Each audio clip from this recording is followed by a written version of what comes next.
Днес ви давам рецепта за малко по-големи деца. Това е филипински крем карамел.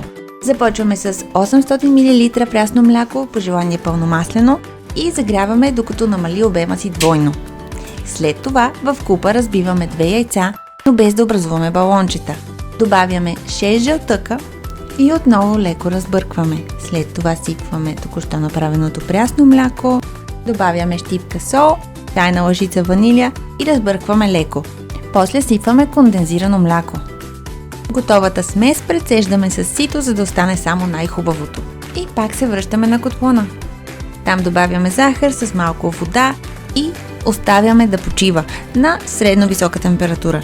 Чакаме да се появят балончета и да стане кехлибарен цвета. Тогава знаем, че карамелът е готов. След като свалим от котлона, веднага изсипваме в тава, след това добавяме плънката и приготвяме още по-голяма тава, в която да поставим тази, тъй като десертът се прави на водна баня.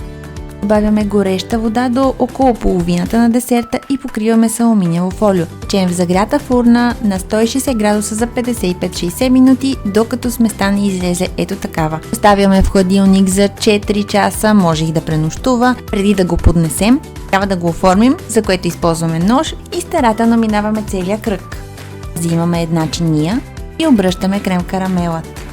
Това е десерт, който е подходящ за по-големи деца, затова в описанието може да намерите алтернатива, която не включва захар. А за тези от вас, които са убедени да пробват тази рецепта, няма да съжалявате. Приятно готвене!